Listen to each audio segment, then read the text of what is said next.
GDP stands for Gross Domestic Product and refers to the market value of goods and services newly produced by a country within a certain time frame. The measurement GDP uses is the market value, and the GDP does not include intermediate goods, which refers to things that were used to create the product. For example, let's take this water bottle.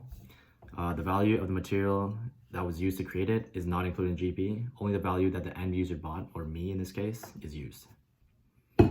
So there are three approaches to measure GDP, and all three calculate the exact same GDP value. So the first one is the spending approach, the second one is the income approach, and the third one is the product approach. So I'm not going to explain all three in great depth, as this would make the video too long. So the summary of the spending approach is it sums up the spending of an economy, which consists of 1, the final consumption, 2, the gross fixed capital formation, and 3, inventory investments, and 4, net exports.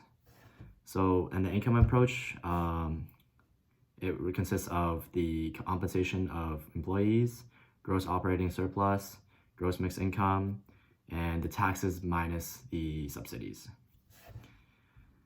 And then lastly, product approach adds up the total value of all goods and services, but does not include intermediate goods and services of the country.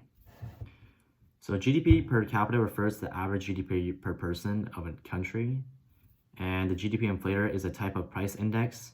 And a price index is the average of prices for a number of goods and services relating to a base year. That measures the level of prices of all goods and services.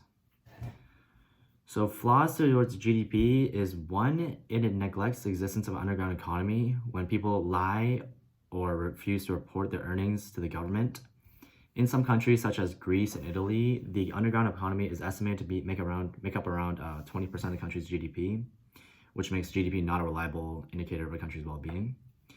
GDP also does not take into account services people provide to themselves, such as cooking/cleaning their own homes.